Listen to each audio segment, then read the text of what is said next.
Bueno, muchas gracias a todas y a todos por escucharnos. La verdad que es un gustazo enorme poder escuchar de forma directa las experiencias de estas personalidades políticas, porque de cada uno puede ir sacando no solamente una idea, sino reforzar otras que ya teníamos y pensar en el futuro, que es lo más importante. Aprendiendo de estas experiencias, aquí ya se habló mucho, y lo hizo recién decir el caso paraguayo, escuchamos de lo de Uruguay, me encantó escuchar lo de Uruguay porque es un poco lo que está pasando aquí. Nosotros hemos subido los índices de pobreza en estos últimos 5 años, entonces nuestra lucha frontal contra la corrupción, que es uno de los problemas estructurales para poder hacer estos cambios, son fundamentales. Pero también hay otros temas que yo quiero poner aquí al tapete. Uno me preguntaba hace unos días un periodista de una revista inglesa que vino a hacer una nota a Efraín y a mí, cuáles eran los problemas que yo pensaba más acuciantes, y creo que todos podemos compartir en uno por lo menos, que es la tierra. Vamos a tener un problema, y tenemos gravísimo, con el tema de la tierra, los campesinos, los pueblos indígenas. Ese es un tema de la reforma agraria que no se ha solucionado.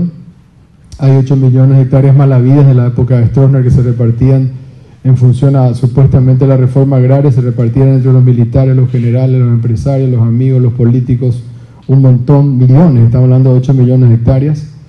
Estamos hablando de un tema de la tierra que tiene que ver y que es transversal a otras cosas como, por supuesto, el tema medioambiental.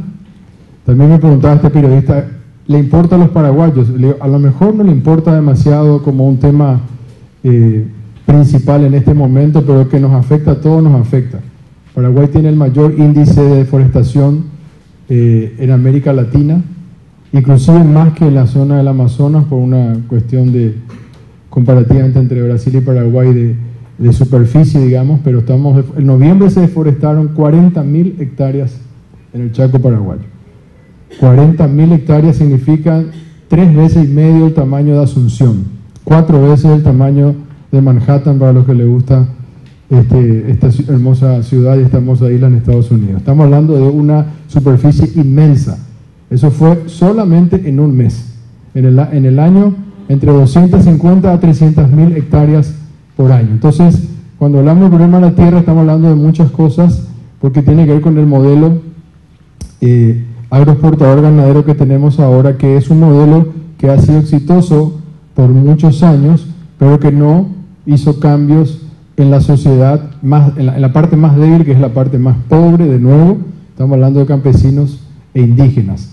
La semana pasada estaba leyendo un informe de Argentina, por ejemplo, que en las provincias donde mayor producción de soja y ganadería hay, son las provincias más pobres de la Argentina. Entonces, ese cuento de que estamos para alimentar el mundo, resulta que no alcanza para alimentarnos a nuestro país, ni a que salgamos de la pobreza. Por eso a mí me gusta mucho cuando el futuro presidente Efraín Alegre habla de soberanía alimentaria, de justicia social, de agricultura familiar campesina, y porque todo eso tiene que ver con la reforma agraria y con lo que les decía al comienzo, de que son para mí los temas más importantes a resolver, y además son los más complejos, no se van a resolver así nomás. Obviamente que el tema de la justicia está en el tapete, eso es innegable. Podemos hacer una lista de temas que tenemos que resolver y que no va a alcanzar 5 años. Por eso la visión de cómo hizo Uruguay, cómo lo hace Chile, para nosotros es sumamente importante. Siempre hablamos de estos dos países cuando nos preguntan como ejemplo de concertación, de agrupación de partidos, de movimientos, etcétera, cómo han hecho ellos.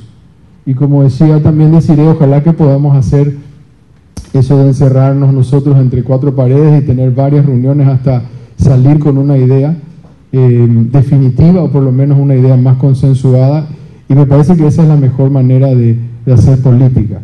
Esta unidad granítica a mí me llama la atención porque el granito tampoco es algo duro, ¿no? El granito se rompe muy fácilmente, no es un hierro.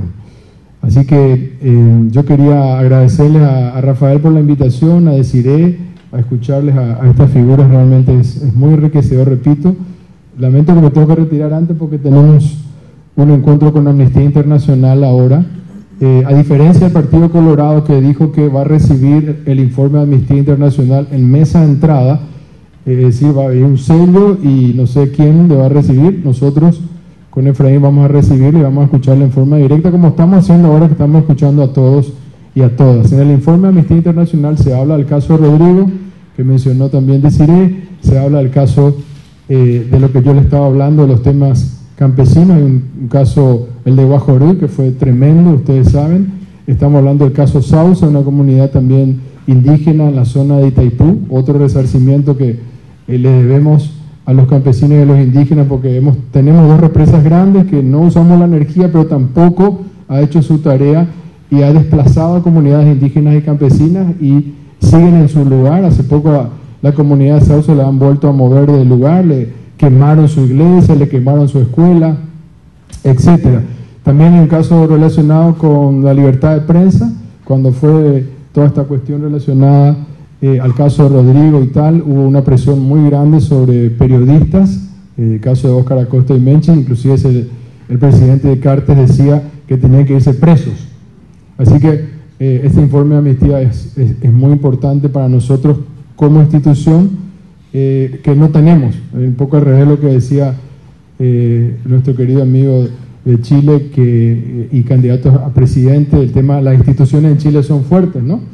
Aquí realmente son extremadamente débiles, y esa es una de las grandes tareas también que vamos a tener en los próximos periodos, porque nosotros nos planteamos ganar las elecciones del 22 de abril y continuar gobernando por varios periodos más. Muchas gracias.